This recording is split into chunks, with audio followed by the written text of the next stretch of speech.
G'day guys, James back again with another end of season review, and this is 16th place Greater Western Sydney's review.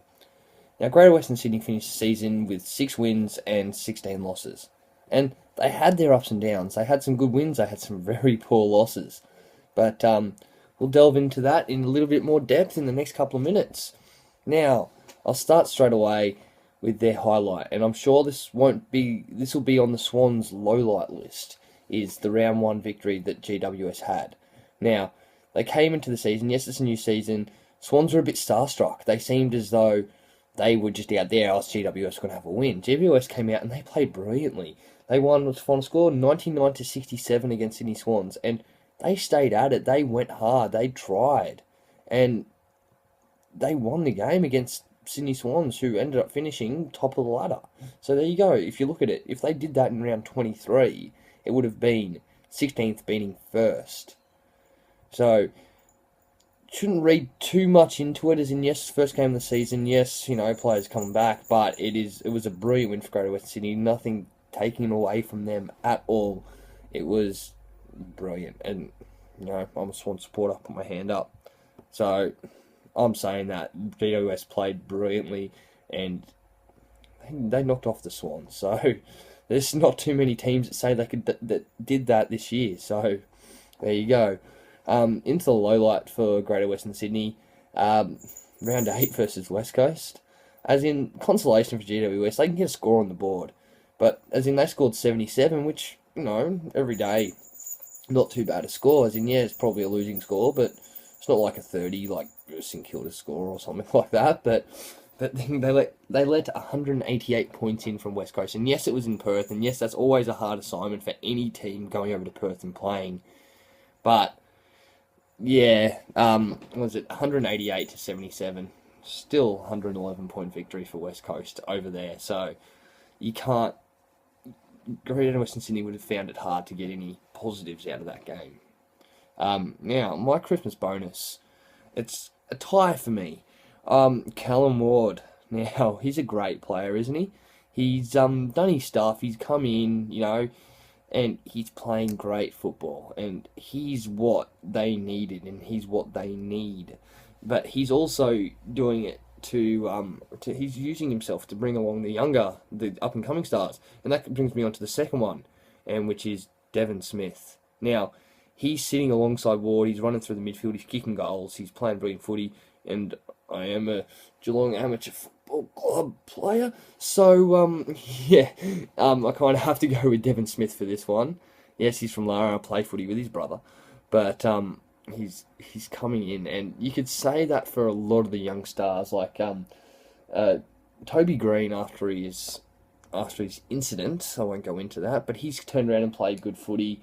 Dylan Shield, he's been there from the start and he's looking really good. So that was a hard one, but I'm going to have to give it.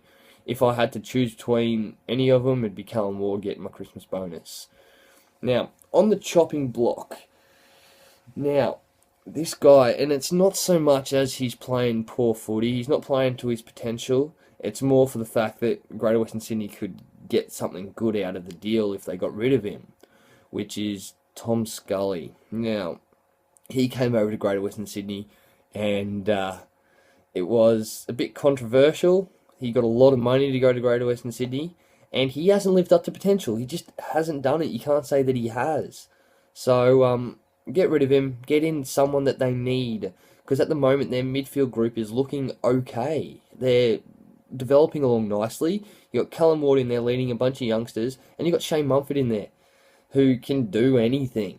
So, that's what I think for my chopping block. Get rid of Tom Scully and bring in someone that you need, because at the moment you don't need, younger midfielders.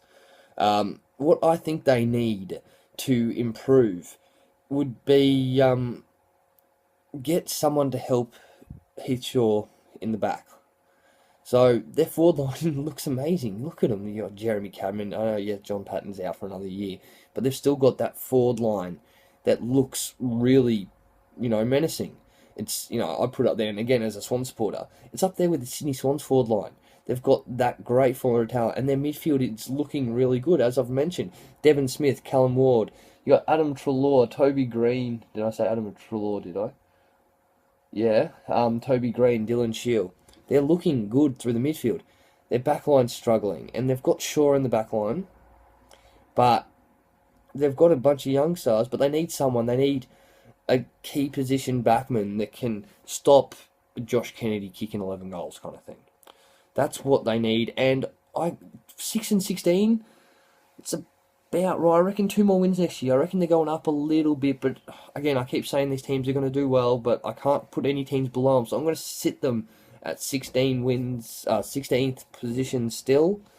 Same amount of wins, maybe, unless they do something really good in the offseason. I see them moving forward, but not dramatically. I reckon give them 1 more year, get a couple of good players in there. I can see them, staying 16th, but winning a couple more games, maybe. So, yeah, I like them. I do like them. Like the look of the team. So that's where I see them going. And, a good bunch of players. They're young. They've got to improve. It's inevitable. So, alright, well, that was my wrap-up, or my end-of-season review for the Greater Western Sydney Giants. Now, stay tuned for more. I'll see you next time. This is James. Catch ya.